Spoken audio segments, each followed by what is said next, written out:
Okay, so you're looking to hire a web map services developer, a WMS developer.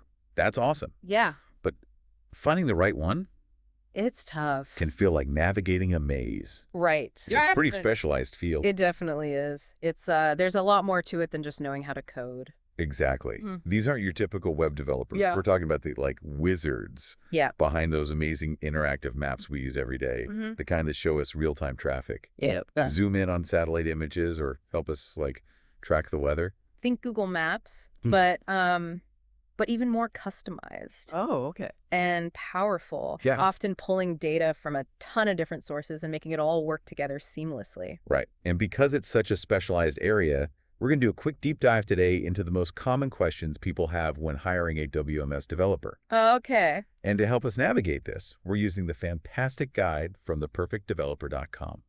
They really are the experts when it comes to finding the best developers. They really know their stuff. And speaking of theperfectdeveloper.com, before we jump in, Yeah. if you want a shortcut to figuring out exactly what kind of developer you need, head over there and answer their 5 questions. It's a good idea. It's super quick Easy. and will save you a ton of time and headaches down the road. For sure. Trust me. Yeah. Now let's get into it. Okay. First things first. Mm-hmm. What makes WMS developers different from, just a regular web developer? It's all about the geo part of it, geography. Okay. They need a deep knowledge of geographic information systems, or GIS. GIS, got it. Yes. So it's more than just making a website look pretty. Way more. WMS developers are dealing with specific mapping protocols, Uh-huh. handling huge amounts of data in real time, Okay. and making sure those maps are not just pretty pictures, but actually interactive and easy for users to work with. So hiring your typical web developer who maybe dabbles in maps could be a mistake. You could say that. Let's just say you'd probably end up with a very static map. Think back to those old road atlases. Right. Not very helpful in today's world. Okay, no road atlases. Yeah. Got it. So these developers are doing some pretty complex stuff. They are. What's the salary range look like for someone with these specialized skills? Well, as you can imagine, it varies a lot depending on experience and where in the world you're hiring from. That makes sense. Yeah. Global talent pool and all that. Exactly. But just to give you an idea, a senior WM developer in the U.S. could be earning over $130,000 a year. Wow. But if you're hiring someone with similar experience in India, you might be looking at a salary closer to $18,000. Wow.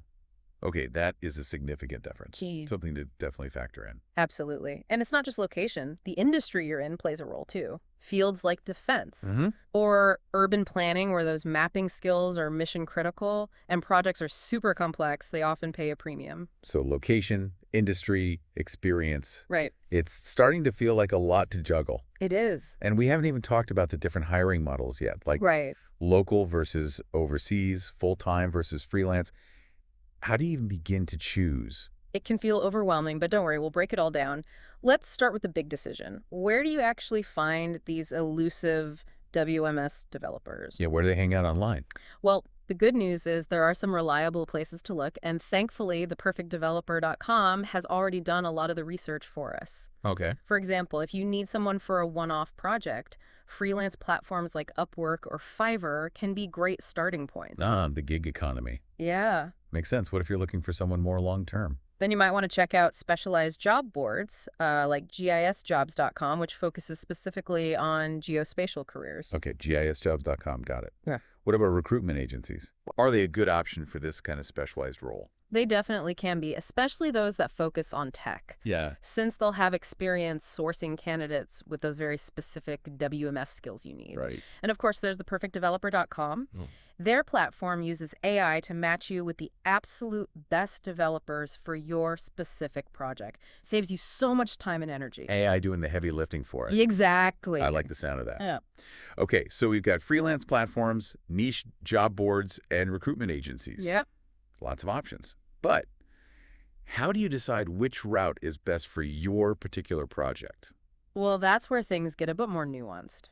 Let's break down the pros and cons of each hiring model. Okay, let's unpack this. Let's start with hiring locally. Okay. The big advantage there is easier communication. Right. You're in the same time zone, Yep. can meet face-to-face if needed. Yeah. But Yeah. depending on where you're based, Right.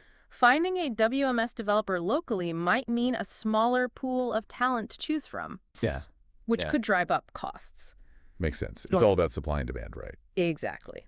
Now, going overseas can open up a much larger talent pool. Right. And often be more cost-effective, as we saw with those salary differences. Right. Like that difference between the U.S. and India, that was eye-opening. It was. Yeah. But of course, there is the potential for communication challenges across different time zones and cultures. Yeah, those late night or early morning video calls can get old pretty fast. Definitely something to factor in. Yeah. Then you've got the choice between full-time versus freelance. Right. Hiring a full-time WMS developer gives you consistency. Okay. Someone dedicated solely to your project.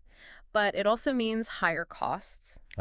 Benefits, and the whole hiring process can be more time-consuming. Right. Finding the right person takes time and effort. It does. Now, freelance can be a great option if you need flexibility, Okay. maybe for a short-term project, Yeah. or to bring in expertise for a specific task. You can often find freelancers with very niche WMS skills. That makes sense. So more like bringing in a specialist for a specific mission. Exactly. But with freelance, you might face challenges with commitment, making sure they're truly invested in your project's success. Right. And coordinating with multiple freelancers can sometimes turn into a juggling act. Right, right.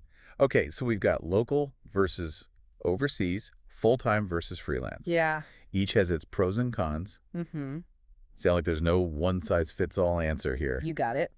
The best approach really depends on your specific project needs, budget, and timeline. But no matter which path you choose, there's one thing that's always helpful. Let me guess. The 5 questions from theperfectdeveloper.com. You know it. Of course. Seriously, those questions help you clarify exactly what you need from a WMS developer before you even start looking. Okay. Skills, experience, budget, the whole 9 yards. It can save you so much time and hassle during the hiring process. It's like having a roadmap for your developer search. Yes. I know I've definitely started projects in the past without a clear plan, and it just leads to headaches down the road. I think we've all been there. Well, Having that clarity up front is crucial, especially when you're dealing with specialized roles like WMS developers. okay, so we've talked about what makes WMS developers unique, the salary expectations, Yeah. and the different hiring models. But there's one big piece of the puzzle we haven't tackled yet. Right. What specific skills should you be looking for when hiring a WMS developer? That's a great question, and it's where things can get a bit more technical. Okay. But don't worry, we'll keep it simple. Perfect, because my GIS knowledge is still a little shaky, if I'm being honest. So beyond knowing GIS, what else makes a WMS developer stand out? Well, they need to be comfortable working with specific mapping libraries and APIs. Think of these like toolboxes full of pre-built functions that help them create those interactive maps. Okay. Some popular ones to look for are leaflet and open layers. Leaflet, open layers, got it. Yeah. So kind of like knowing the right tools for the job. Yes. What about programming languages? What should they be fluent in? You'll often see WMS developers working with JavaScript, Python, or sometimes even C++day. Okay. They might also need experience with databases and server-side technologies to handle all that geospatial data. Okay, starting to get a clearer picture now. Yeah. So it's GIS knowledge, plus specific mapping libraries, the right programming languages, and maybe some database skills. Exactly. And don't forget soft skills like communication and problem solving. Right. Remember, they'll be working with your team. So being able to explain complex technical stuff in a way everyone understands is key. Communication is key, always. So as you can see, there's quite a bit to consider when hiring a WMS developer. It can definitely feel like a lot, but hey, that's why we're here. Exactly. We've got your back. Absolutely. And remember, theperfectdeveloper.com can make this whole process a lot smoother. Yes. Before you start diving into job boards and like sifting through resumes, do yourself a favor and head over to theperfectdeveloper.com. Please. Answer their 5 questions. It's quick. It's easy. Yeah. And it'll give you that crystal clear picture Crystal clear. of exactly what kind of WMS developer you need. That's right. Think of it like a cheat sheet for your developer search. It'll save you time, prevent headaches, and help you find the perfect match. Perfect match. For your project. Couldn't agree more. Okay. So as we wrap up this mini deep dive, Yeah. I'm left thinking about something we touched on earlier, all those incredible advancements in AR and VR. Ah, yes. Augmented reality and virtual reality. They're changing everything. Exactly. And they rely heavily on maps and location data, They right? do. I can't help but wonder, what does the rise of AR and VR mean for WMS developers? It's a good question. Are we going to see even more demand Yes. for their skills in the future? It's definitely a trend to watch. As those technologies become more integrated into our daily lives, the demand for WMS developers who can build those immersive interactive experiences is only going to increase. It's like those developers are creating the maps Yeah. for entirely new worlds. Right. So if you're someone who loves maps, technology, and like pushing the boundaries of what's possible, maybe a career as a WMS developer is something to consider. It's a great career. It's an exciting field Very much so. with so much potential. All right. All right, on that note, we're going to sign off. Sounds good. Big thanks to theperfectdeveloper.com for their awesome guide, Yeah, they're great. and to you for joining us on this deep dive Deep dive. into the world of WMS developers. Until next time.